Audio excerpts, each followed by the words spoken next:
Olá, boa tarde. Não sei se está funcionando. Precisava de uma resposta. Bom, é a primeira vez que eu mexo com uma ferramenta dessa, então eu estou um pouco perdida. A gente, enfim, eu não consigo visualizar se tem. Se tá funcionando. Obrigada. Roberta respondeu aqui para mim. Oi, gente. Boa tarde a todas e todos. Enquanto as pessoas estão entrando e, enfim, o pessoal está respondendo que está funcionando, que ótimo. Bom, vou me apresentar rapidinho enquanto está todo mundo entrando. E é isso, né? Nesse processo agora inicial, falar um pouquinho da pandemia também, né? É difícil a gente começar um trabalho e não pensar no contexto que a gente está vivendo agora, né? Bom, meu nome é Luciana Souza, eu sou pesquisadora bolsista do Museu de Astronomia e Ciências Afins, na coordenação de museologia. Sou historiadora de graduação, mas meu mestrado e meu doutorado foi em museologia, no programa de pós-graduação em museologia e patrimônio da Unirio. E foi no meu doutorado, que eu defendi em 2018, que eu trabalhei com essa dobradinha, patrimônio e colonialidade.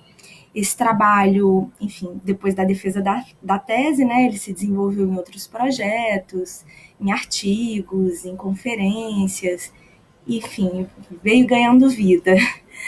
Bom, é isso. Enquanto o pessoal está entrando, eu acho que é importante a gente falar um pouco desse momento que a gente está vivendo, que é um momento muito delicado, é muito difícil para todos nós, ainda que o impacto seja diferente, né, para cada um, as pessoas têm condições materiais diferentes, etc.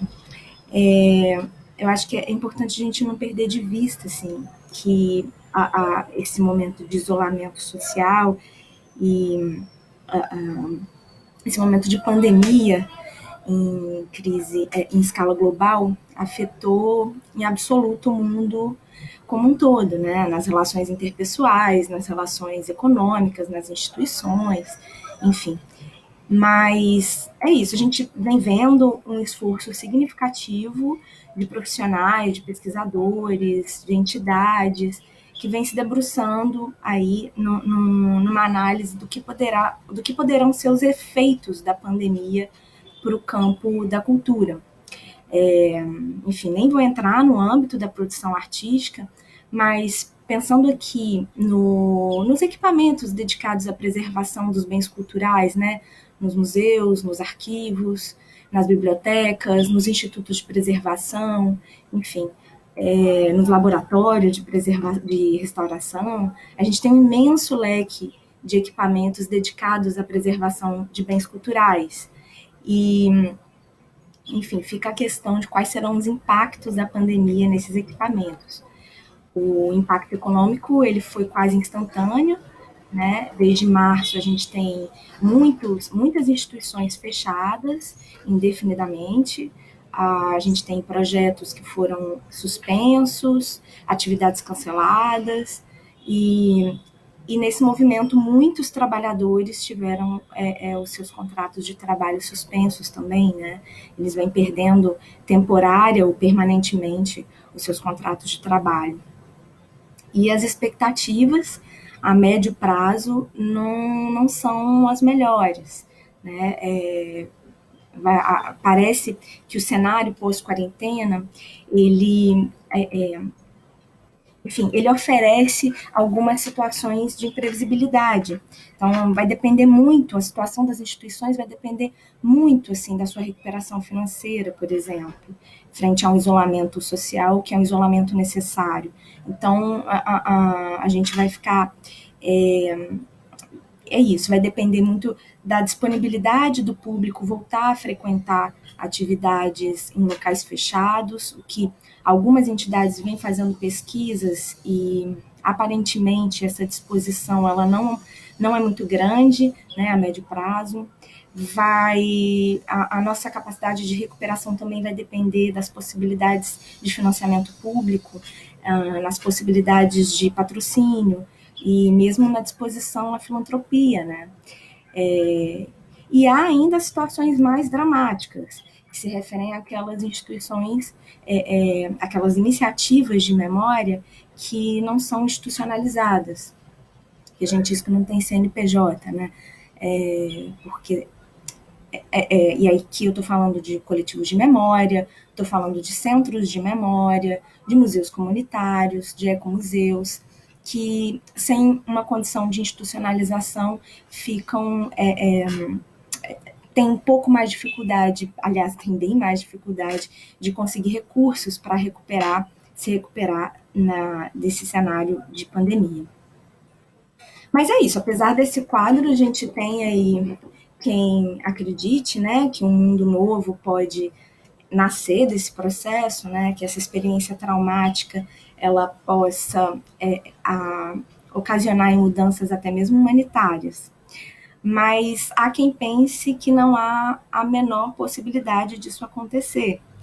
E aqui, assim, fazendo uma referência ao sociólogo José Luiz Fiore, para ele, assim, essa pandemia ela não produziria nenhuma inflexão política dentro do sistema mundial, mas ela iria, na realidade, escancarar as desigualdades entre os países e as desigualdades internas nos países.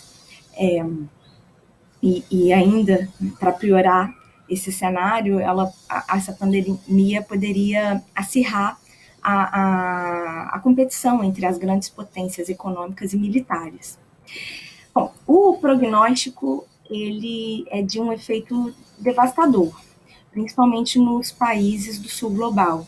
E aqui eu estou chamando de sul global os países da América Latina, os países da África, alguns países da Ásia, alguns países do Oriente Médio, né? Mas eu estou fazendo essa fala toda, enfim, porque, a meu ver, é importante a gente contextualizar a, a fala do giro decolonial, porque a gente está num momento que nos demanda um grande cuidado na forma como a gente mobiliza a crítica à modernidade. A gente vem testemunhando aí um confronto de narrativas muito intenso e a gente vem percebendo que tem ganhado espaço narrativas, uma espécie de revisionismo anti-ciência, né, que caminha para um relativismo negacionista. E aí eu acredito que, exatamente por esse contexto, acho que é importante a gente ter bastante cuidado na maneira como a gente aborda e operacionaliza os decoloniais, para que não haja equívocos de interpretação ou mesmo apropriações mal intencionadas, né? Bom, então, já feita essa introdução, eu vou entrar no patrimônio. Eu sei que tem muita gente que está assistindo essa live e que não é do campo da preservação, né? Então, para essas pessoas, patrimônio, com certeza é uma palavra que já deve ter sido ouvida em algum contexto, em algum momento, e ouvida de várias formas, né? Patrimônio histórico, patrimônio científico, patrimônio tecnológico, patrimônio cultural, patrimônio material e imaterial, enfim. São muitos os sentidos que ela ganha aí na virada do século XIX e ao longo do século XX. Mas a verdade é que ela diz respeito, essa categoria, ela diz respeito a bens culturais. Quer dizer, bens culturais que podem ser coisas, objetos de todas as ordens, né, do nosso uso cotidiano, enfim. Podem ser edificações, podem ser lugares, podem ser monumentos, festas, receitas. Tem um leque aí bem grande de coisas que podem ser bens culturais nomeados como patrimônio. A questão é que essa nomeação se dá porque pessoas ou comunidades elas atribuíram um valor simbólico, um valor afetivo, um valor econômico, enfim, ou mesmo um valor estratégico para essas coisas. Tem um sociólogo chamado Paulo Peixoto que ele diz que esses valores, eles não estão desconectados quando a gente fala de patrimônio. É como se fosse um combo, né? E é exatamente porque é isso, é esse todo, é que o patrimônio é algo absolutamente cheio de contradições. Então, para dar uns exemplos, assim, para ficar mais claro. Patrimônio ele pode ser algo patrimonializado, como o queijo do cerro. Ele pode ser fonte de renda, né? Fonte de renda para os queijeiros da região do Cerro de Minas Gerais, para os produtores e para toda a cadeia de trabalhadores que dependem daquela produção de queijo na região. O Pé de Moleque de Piranguinho, Piranguinho que é uma cidade também no interior de Minas. O modo de fazer do Pé de Moleque, ao ser considerado patrimônio, ele mobiliza aí uma série de trabalhadores também, mobiliza toda uma cadeia produtiva. Mas não só isso. Quando a gente visita uma exposição que tem lá vários objetos que vêm de outros museus, objetos, enfim, tombados, mas que estão em outros lugares, estão sob a tutela de outras instituições, não importa. Mas quando a gente está numa exposição, às vezes a gente não se dá conta da quantidade de trabalhadores que estão ali, né, por trás. E todos esses trabalhadores dependem do patrimônio. São museólogos, são restauradores, são os faxineiros, são os seguranças, são os laudistas, são os montadores que montam aquela exposição, o curador que pensou aquela exposição, a equipe de produção que conseguiu executar aquela exposição. Então, a gente tem a dimensão aí de que patrimônio ele pode ser fonte de renda. Ele também pode ser ele pode ser instrumento de resistência, né? Se a gente pensar, por exemplo, que a região do Valongo, aqui no Rio de Janeiro, que foi patrimonializada, foi considerada patrimônio da humanidade, e é a região onde aportaram centenas de milhares de pessoas escravizadas. A história daquela região que não pode ser esquecida, ao ser patrimonializada, a gente tem uma garantia ali de que aquele momento ele vai ser recuperado de muitas maneiras.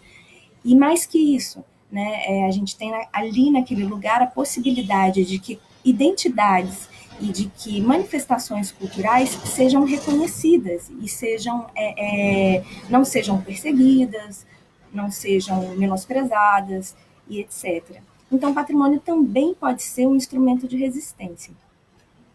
Mas, por outro lado, o patrimônio ele também pode ser uma ferramenta de especulação imobiliária, né, de exploração turística. Se a gente vê um determinado centro histórico, ao ser tombado, os imóveis ali da região, dependendo do impacto do turismo, aqueles imóveis podem aumentar de preço, os produtos ali que circulam naquele meio também podem aumentar de preço. A população que antes morava naquele lugar pode ter uma série de dificuldades de se manter naquele lugar, enfim. Então, o patrimônio ele pode ser isso também, né? Ele pode ser um instrumento de gentrificação. Enfim, a gente tem bons trabalhos sobre isso, trabalhos produzidos pela Gleice Kelly Heitor, pelo próprio Paulo Peixoto, que eu mencionei aqui, pelo Francisco Sabarreto.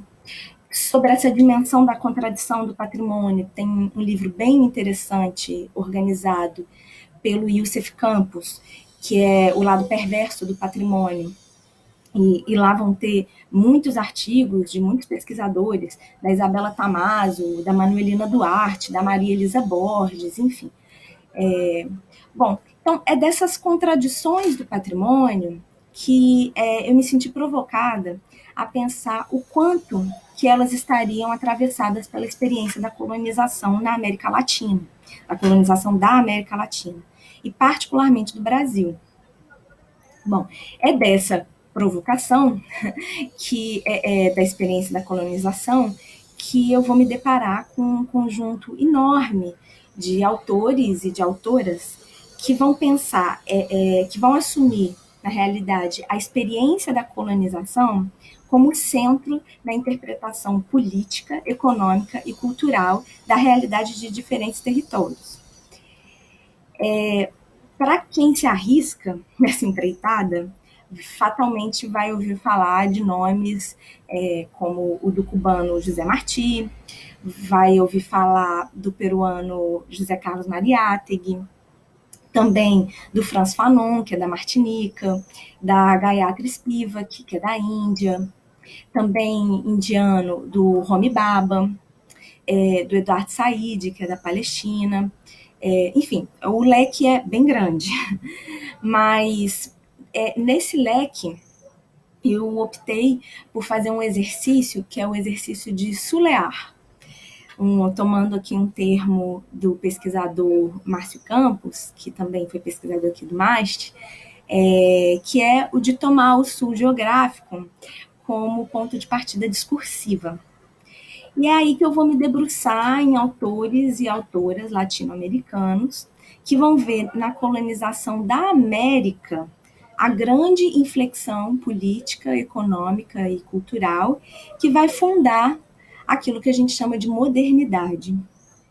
Bom, esses autores, eles e autoras, eles não só pensam a América como assumem a América como lugar protagônico da fundação da modernidade, como eles também vão priorizar outros pesquisadores e pesquisadoras latino-americanos na construção dos seus argumentos. É daí que a gente fala sobre o giro decolonial, né? Então, para eles, a expansão marítima ela vai proporcionar a maior experiência até então, né, de acumulação de riquezas e de espoliação. E é exatamente dessa expansão e dessa espoliação que vai se ver, sob a ótica decolonial, vai se ver a construção de um imaginário dominante que vai legitimar as ideias de raça e as práticas de racismo como os princípios organizadores das relações sociais em escala global. Bom, então, esses autores, que a gente chama, grosso modo, de decoloniais, para eles, a experiência da colonização da América vai estabelecer um tempo linear de caráter evolutivo. E nesse tempo linear de caráter evolutivo, a Europa ela é assumida como referência, uma referência global de evolução, e todos os outros territórios, os demais povos, enfim, vão ser encarados como passado, como primitivo, aquele que precisa ser civilizado aos moldes da Europa, né, e no limite aqueles que precisam ser humanizados. É daí que, para os decoloniais, se inaugura um novo paradigma de tempo histórico, que é onde a ciência, a religião, as organizações políticas, as organizações econômicas, tudo vai ser encarado numa espécie de evolucionismo unilinear, né, de linha única.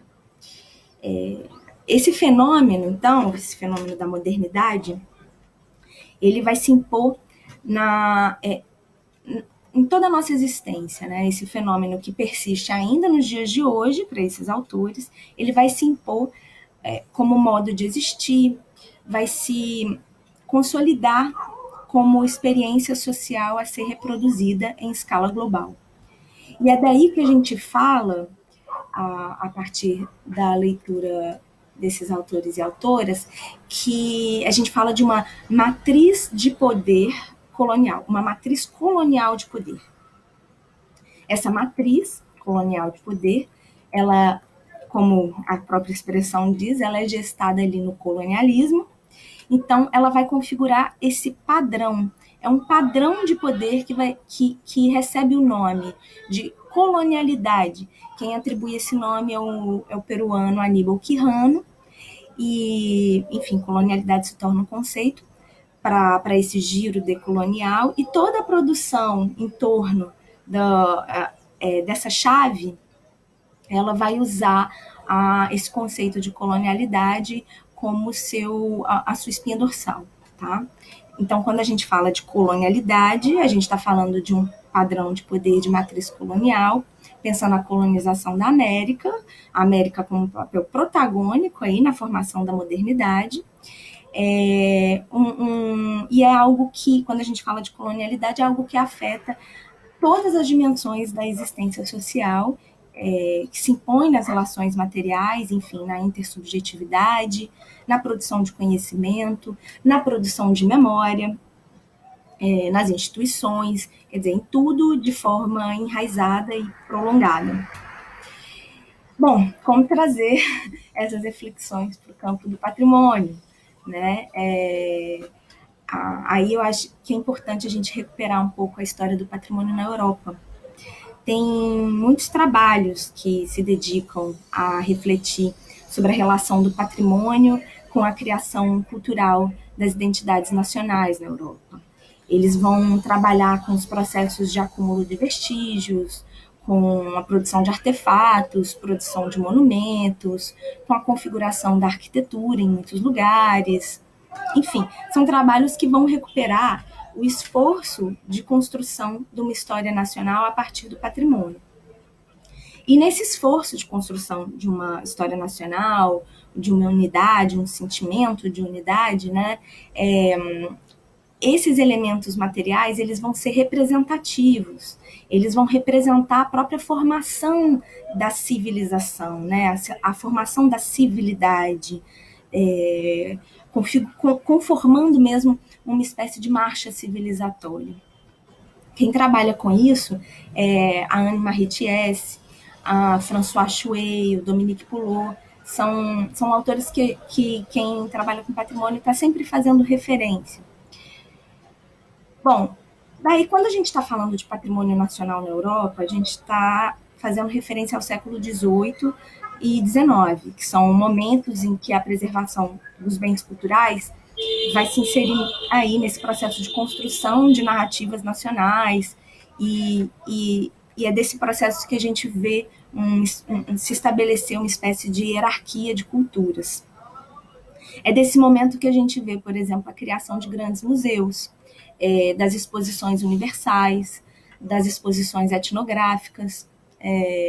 Quer dizer, são eventos ou são lugares que a gente pode observar uma espécie de impulso em catalogar as riquezas, em inventariar as riquezas, em controlar a natureza, uma espécie mesmo de impulso de sintetização do mundo, principalmente o mundo colonizado, né, numa ordem enciclopédica.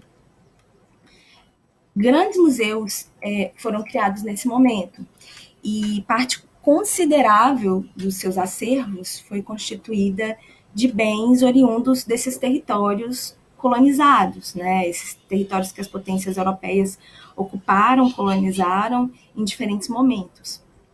Dois exemplos icônicos são o Museu Britânico e o Museu do Louvre, né? É daí que a gente ouve talvez alguém já tenha ouvido falar, né, das discussões sobre repatriação de objetos, que eu não vou entrar aqui nessa discussão, mas só para explicar rapidamente, que são processos. Muitos países que foram ocupados em algum momento, ou foram colonizados efetivamente, têm processos formais de pedido de devolução das suas peças de grandes museus europeus, que estão hoje em grandes museus europeus. Essa é uma discussão que ela é bem complexa, envolve não apenas questões de ordem política e de ordem simbólica, mas envolve também questões de ordem técnica, questões de ordem econômica e questões de ordem estratégica, claro, né? Eu falei dos museus, dos grandes museus, a gente tinha também as exposições etnográficas, existem registros de exposições etnográficas que reuniam coleções vivas de animais e de pessoas.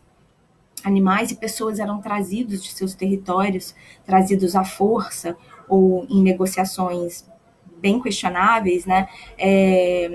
E eles eram exibidos em salões ou exibidos em lugares públicos, em registros de exibições de pessoas em espaços onde se constituiu uma espécie de cenografia que simulava os territórios de origem e daquelas pessoas ali exibidas. E ali elas ficavam à mostra para apreciação, no sentido mesmo do exótico, do estranho, do primitivo, né? A gente tem também as exposições universais. Muitos já devem ter ouvido falar das exposições universais. As exposições universais eram grandes eventos realizados cada vez em um país, sempre um país, né, na maior parte das vezes nos países da Europa, mas também eram realizados nos Estados Unidos. E eram momentos assim onde se exibiam os grandes feitos da engenharia e da arquitetura. E esses grandes feitos era a própria representação. Vou beber água, gente, desculpa.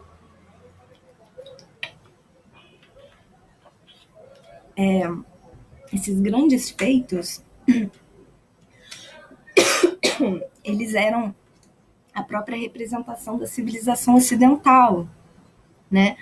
Representavam o progresso através da ciência, da indústria, e representavam o controle da natureza, né? Ai, vou pedir desculpa de novo. Bom, a Torre Eiffel é um exemplo dessas grandes construções da época das exposições universais. Ela foi construída para a exposição de 1889 de Paris e ela foi construída para ser desmontada posteriormente e acabou que ela ficou, né? E é um símbolo hoje da França. Algumas nações periféricas, como o Brasil, na tentativa de participar dessa vitrine do progresso, também realizaram exposições universais. O Brasil foi o único país na América Latina que sediou uma exposição universal. E aqui foi... Perdi minha voz.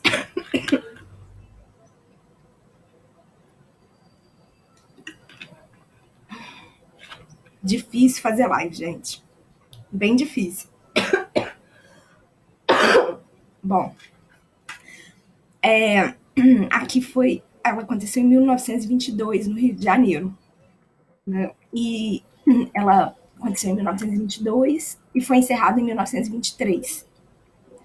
Então, a gente vê nesses espaços uma espécie de reprodução dos princípios organizadores das relações.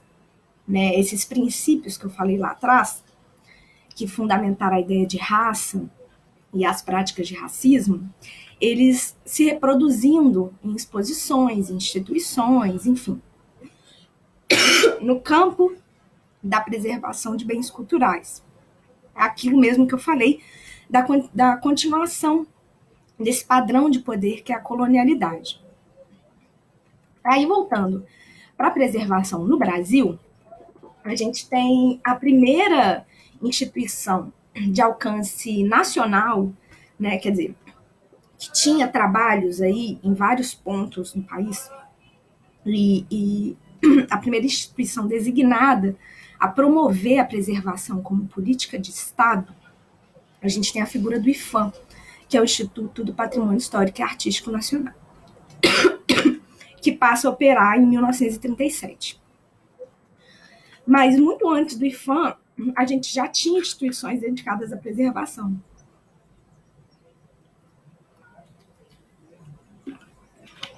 Gente do céu. Deu ruim na minha garganta. Tem alguma coisa aqui, ó, cortando. E aí, afeta até a voz. Comecei até a suar de nervoso. Bom, O IPHAN, que começou a operar em 1937, a gente tem muitos estudos sobre ele, mas muito antes do IPHAN ele começar os seus trabalhos, a gente tinha outras instituições dedicadas à preservação de bens culturais no Brasil, como os museus, por exemplo. O Márcio Rangel, que foi quem fez uma live aqui algumas semanas atrás, ele mesmo diz, né, que falar das histórias dos museus no Brasil é falar de uma disciplina inteira, enfim, de teses de doutorado, dissertações de mestrado. Mas é isso, né? A gente tinha os museus, e o Márcio Rangel tem muitos trabalhos sobre isso, mas além dos museus, a gente tinha outras instituições também. A gente tinha a Biblioteca Nacional, criada em 1810. A gente tinha o Arquivo Nacional, criado em 1838. O IHGB, criado em 1838. Né? A Biblioteca Nacional, para vocês terem uma ideia, ela tinha no seu acervo não só livros manuscritos e impressos, ela tinha também moedas, tinha mapas, tinha desenhos, medalhas, enfim, tinha aí um acervo diversificado. A pesquisadora Letícia Julião, ela diz que em 1881, a Biblioteca Nacional realizou uma exposição que ela usou uma parte considerável desse acervo. E essa exposição, ela teve mais ou menos 5.000 a 7.000 visitantes. Isso não é pouca coisa. A gente pensar aí numa exposição do século XIX realizada pela Biblioteca Nacional. Bom, essas instituições que eu falei, museus, a biblioteca, o arquivo, elas tinham como função reunir e preservar, né, esses bens culturais que seriam fonte para uma narrativa oficial que desse conta do Brasil nas suas conexões europeias, né? E, enfim, os museus que realizavam pesquisas, né, eles tinham um trabalho expressivo de pesquisa, eles eram tidos como locais de ciência, eles desenvolviam trabalhos sobre aquilo que se considerava obstáculos do Brasil no seu processo civilizatório. É daí que a gente vê alguns estudos sobre questões raciais em perspectivas eugenistas. É claro que a gente também vai ter estudos dentro desses espaços que vão na contramão da eugenia. Quem fala muito disso é a Lilian Schwartz, também tem trabalhos que são referência para a gente nesse assunto. Então, até a metade do século XX, o que a gente vê é um conjunto de instituições que, com todas as suas tensões, com todas as suas diferenças, com todas as suas contradições, elas tentavam fazer valer a inserção do Brasil naquilo que a Lilian Schwartz vai chamar de marcha de concerto das nações, né? Vai inserir o Brasil nessa marcha civilizatória. Mas, enfim, quando a gente fala do IPHAN especificamente, a gente vai ver um esforço considerável de patrimonialização voltado para Minas Gerais. E a gente percebe aí nos estudos, nas fontes e também nos estudos já realizados sobre o Instituto, que Minas Gerais vai ser eleita aí pelo IPHAN como a referência da nossa conexão ibérica. É daí que a gente tem, por exemplo, a figura do Afonso Arinos como alguém muito importante na construção aí dessa ideia. O Afonso Arinos, que é uma pessoa que compôs o Conselho Consultivo do IPHAN, compôs a Câmara de Patrimônio do Conselho Federal de Cultura e também ocupou cadeira em universidade. Ele vai ser uma das pessoas responsáveis por articular a ideia dos ciclos econômicos, com forte expressão na mineração, com a marcha civilizatória do Brasil. A Letícia Julião, ela tem um trabalho muito interessante em que ela estabelece o papel do Afonso Arinos, né, dessas ideias do Afonso Arinos, com a criação de museus em núcleos urbanos preservados pelo IPHAN de antigas comarcas. Então, a gente tem, por exemplo, um museu da Inconfidência, em Ouro Preto. Ouro Preto, que era a comarca de Vila Rica, né? Mas isso também se repete em Sabará, em São João del Rei. São João del Rei também era a comarca do Rio das Mortes. Esses museus, eles vão estar focados na empreitada colonial e vão estar muito direcionados para essa sociedade mineradora.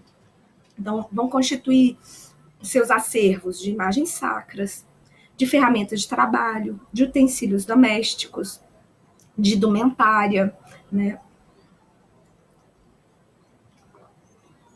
Mas é claro, assim, eu dei o exemplo de Minas, mas não é só Minas. O IPHAN, a gente vê também um esforço de patrimonialização voltado para outros estados, mas muito direcionado para bens culturais referentes à colonização. Então é isso, a gente vê essa ideia de civilização como referência, né? Essa marcha civilizatória sendo sempre evocada, e ela se torna, a colonização se torna o ponto de partida da nossa história. Mas ao mesmo tempo que é o ponto de partida da nossa história, representado nesses bens culturais, esses bens culturais, eles também exercem uma função de neutralizar os elementos que poderiam ser considerados os obstáculos da nossa evolução. Então, é daí que a gente vê poucas patrimonializações referentes a indígenas ou referentes a etnias escravizadas do continente africano. E é daí que eu pego uma referência do Aníbal Quijano, que é como se nós fôssemos conduzidos a ver e aceitar a imagem do colonizador, a imagem da metrópole, como se fosse a nossa. É mesmo uma espécie de espelho distorcido, né?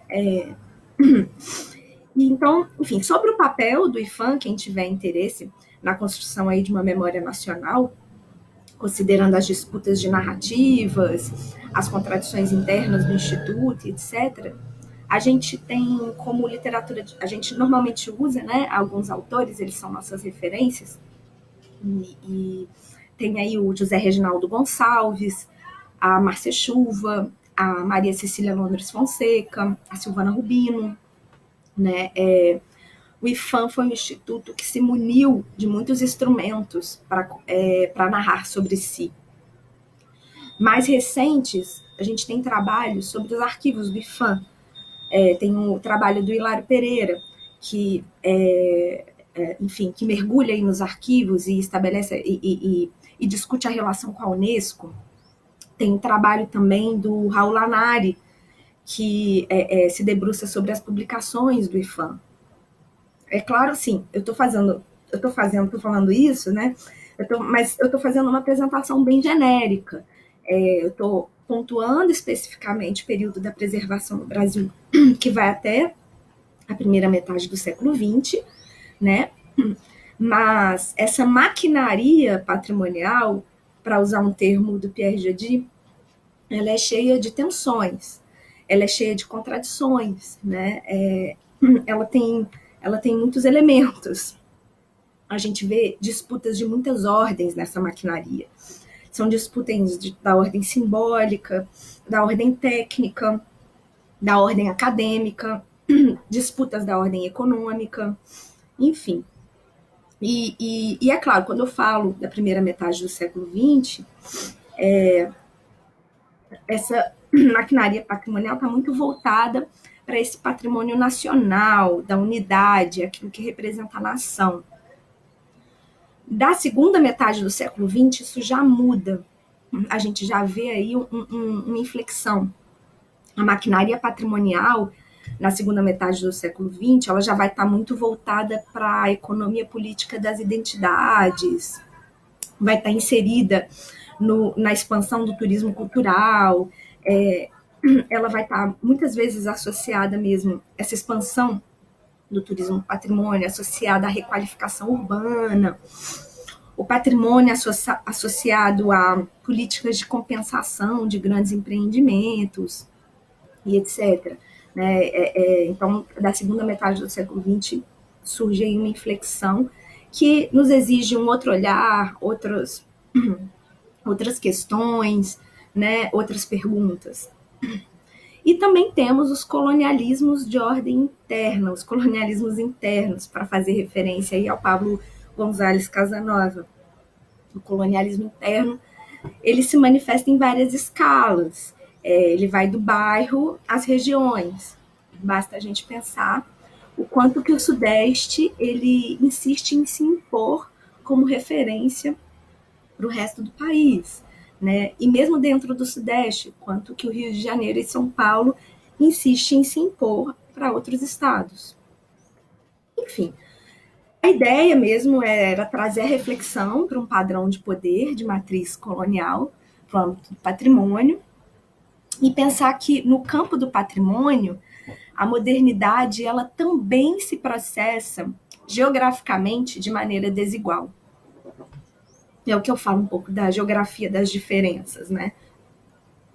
Se a gente pensar que a colonialidade ela se reflete na divisão internacional do trabalho no campo do patrimônio, a gente consegue refletir, por exemplo, na divisão entre países em posição de investimento tecnológico em laboratórios, países em posição de investimento tecnológico em sítios arqueológicos, investimento tecnológico em museus, em arquivos, né?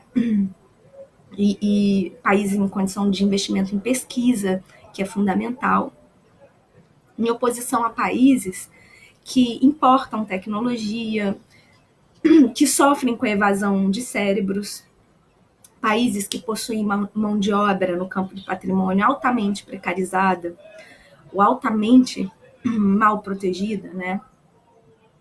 Ou países que fazem uso do patrimônio como compensação de exploração de recursos naturais e energéticos. Se a gente tomar esse quadro de referência, a gente consegue compreender como se desenvolve a economia da cultura na modernidade, considerando aí a colonialidade do poder. E trazer essa reflexão, acho que para os dias de hoje é fundamental. A gente pensar, por exemplo, como que esse quadro que eu falei agora, ele vai se desdobrar no cenário de pandemia em escala global. Acho que a pergunta que cabe é quais são as condições sociais de sobrevivência das instituições de memória, considerando aí uma geografia das desigualdades que se sustenta numa matriz colonial de poder.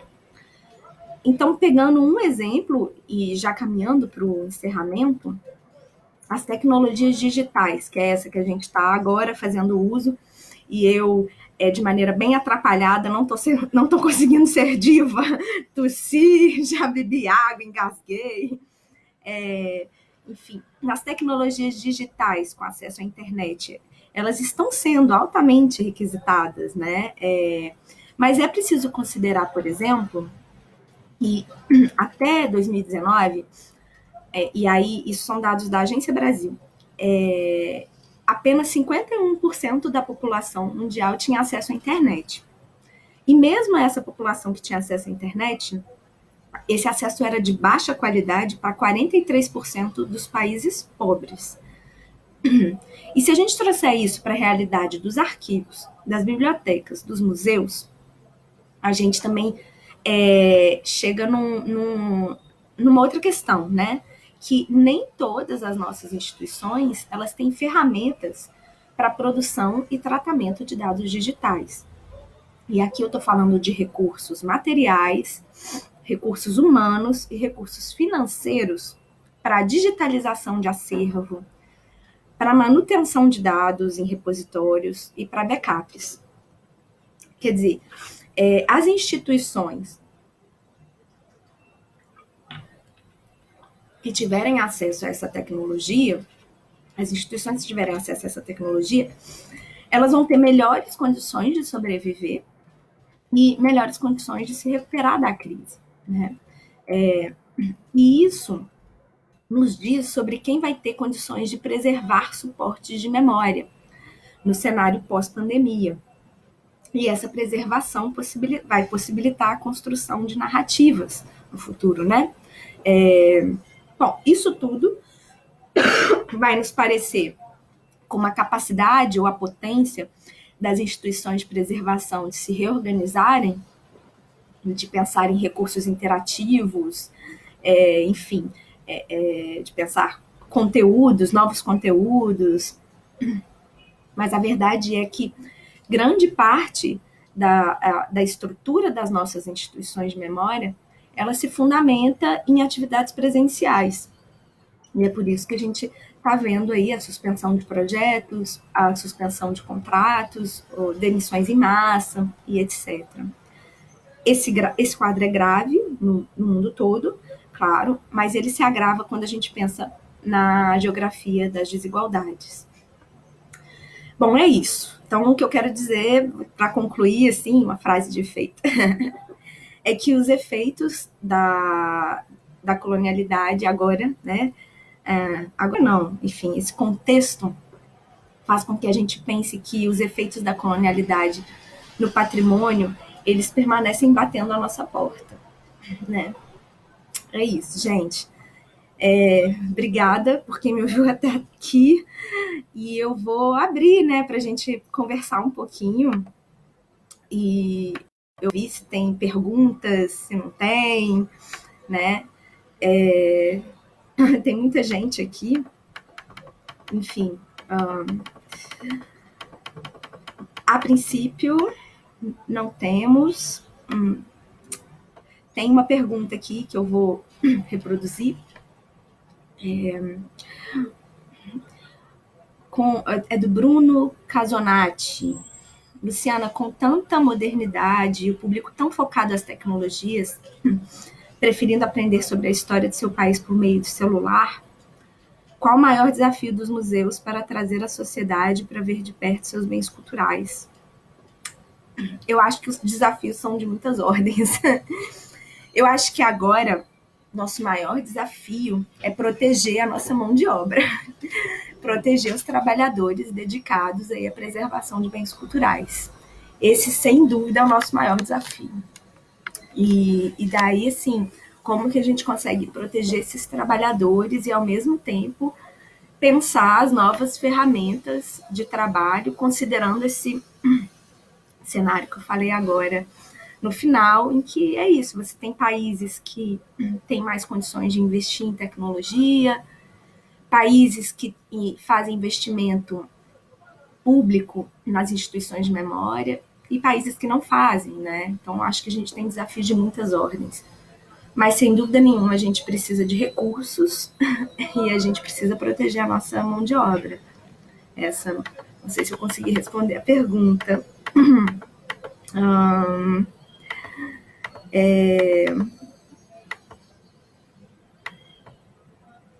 Aqui tem o Rodrigo Guedes falando que o prédio de Fix já abrigou exposições nacionais em 1861 e 1873 sobre patrimônio industrial, né?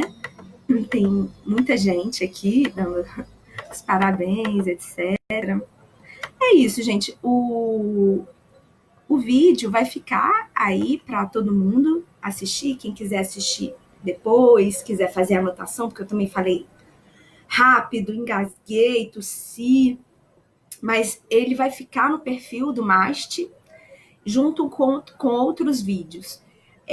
Da coordenação de museologia, até agora a gente fez um vídeo sobre a história dos museus com o Márcio Rangel, que também tem publicações sobre o tema. Eu acho que vale a pena procurar. E agora, essa minha live sobre o patrimônio e colonialidade. Também temos, a gente também temos artigos sobre isso e etc.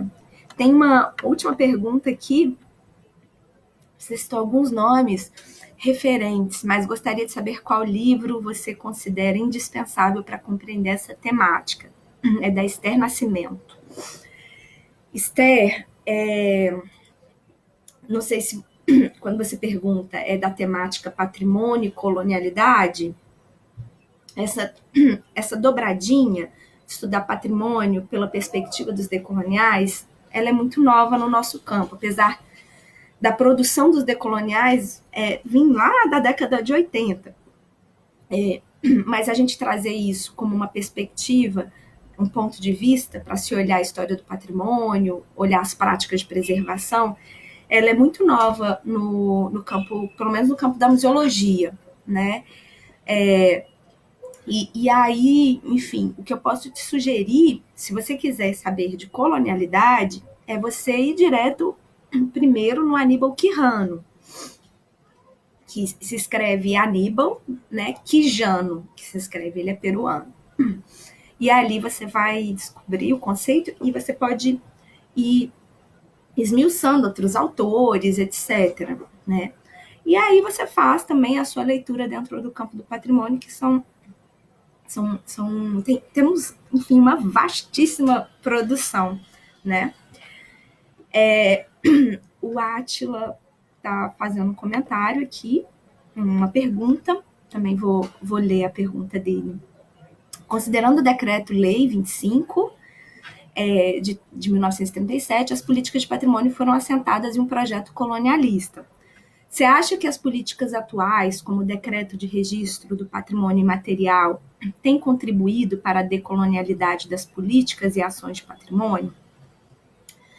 Eu acho que há sempre a contribuição. É claro que quando a gente lança esse olhar decolonial, a gente também tem que pensar nas diferentes nas camadas nas camadas de uma lei de proteção, né?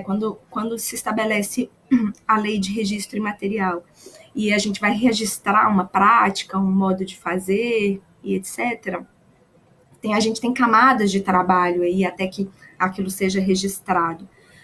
E aí depende de como a gente quer olhar para essas camadas. Se a gente quer pensar, por exemplo, se a eleição ela se dá de maneira, essa eleição de patrimônios imateriais se dá de maneira mais democrática, então como que é esse processo de escolha do que vai ser registrado, do que não vai ser, a gente pode fazer um recorte desse tipo.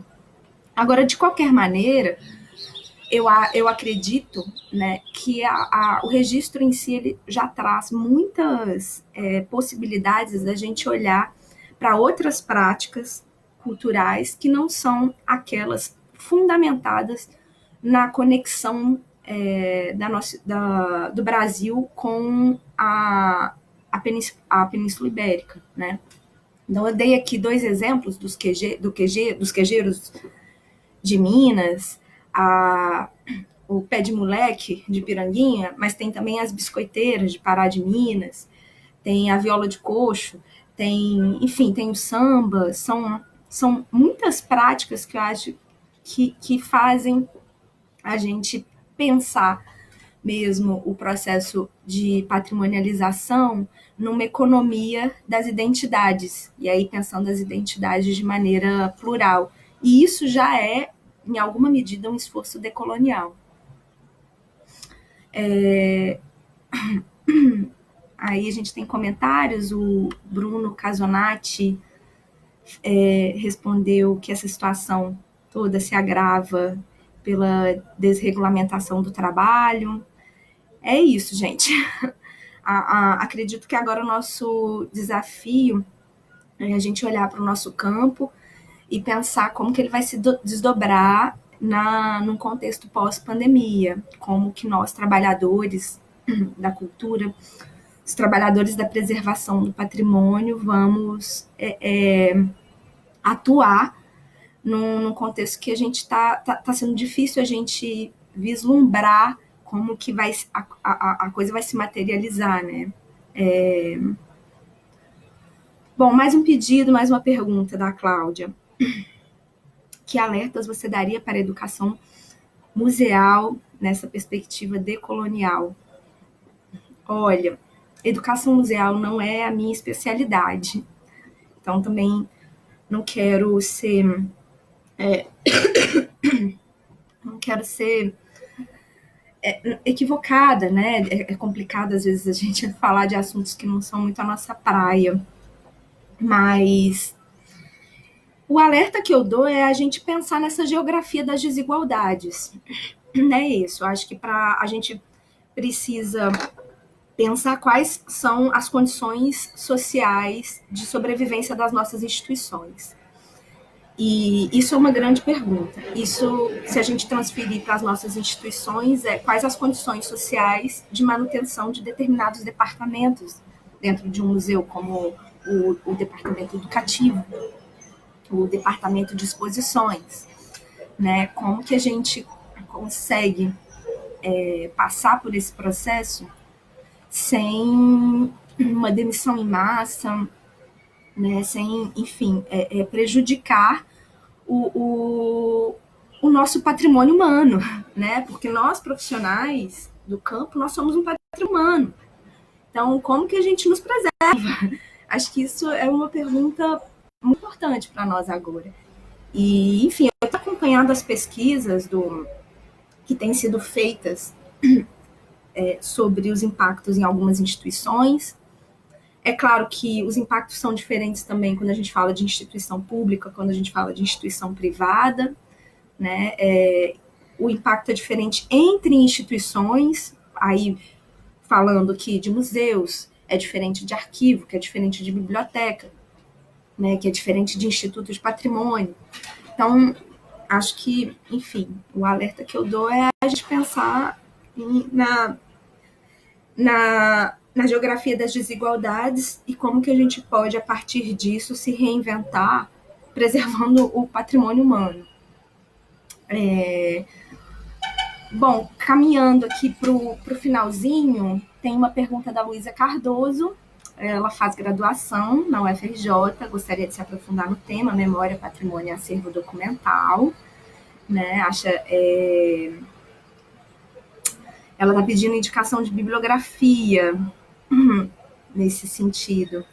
Olha, isso depende da sua abordagem, de como você quer abordar. Se você quer fazer uma leitura aí com uma crítica voltada para a matriz colonial de poder, a sugestão é dar uma olhada nos artigos e vai direto lá na bibliografia, ver se tem alguma coisa, algum título que te interessa, se enfim, as pessoas que a gente está utilizando como referência para as nossas pesquisas. Acho que essa é a dica de sempre, né, para se fazer pesquisa. E é isso, gente. Eu acho que agora a gente, fazendo mesmo uma fala de encerramento, eu quero agradecer para todo mundo que ficou até aqui. Para mim é muito novo. Eu estou saindo de uma gripe bem forte. Eu achei até que eu não ia conseguir falar direito, mas não é corona. Eu já tô me curando já e fiquei com a garganta um pouco machucada. E agora, falando com vocês, eu achei que eu nem ia conseguir chegar no final. Mas obrigada por terem me acompanhado. Eu quero dizer que esse momento é muito difícil para todos nós. O isolamento é fundamental, né? E que a gente precisa continuar produzindo pesquisa. Mesmo em condições de geopolítica de saber, onde a gente lê mais os europeus, onde a gente lê mais os estadunidenses, os pesquisadores estadunidenses, mesmo num contexto de evasão de cérebros, acho que é isso, a gente tem que permanecer fazendo pesquisa de qualidade, né? E o MAST está aí, é uma instituição de referência para as pesquisas no campo do patrimônio. E quem tiver curiosidade, quiser perguntar mais alguma coisa, entre em contato com o museu, ou me procura, entre em contato, enfim. Acho que agora o que falta é ferramentas para se entrar em contato. tá bom? Tem aqui uma sugestão de toma própolis, vou tomar própolis. Gente, muito obrigada, viu? Uma boa tarde a todas e todos e seguimos, tá? Um abraço grande. Força!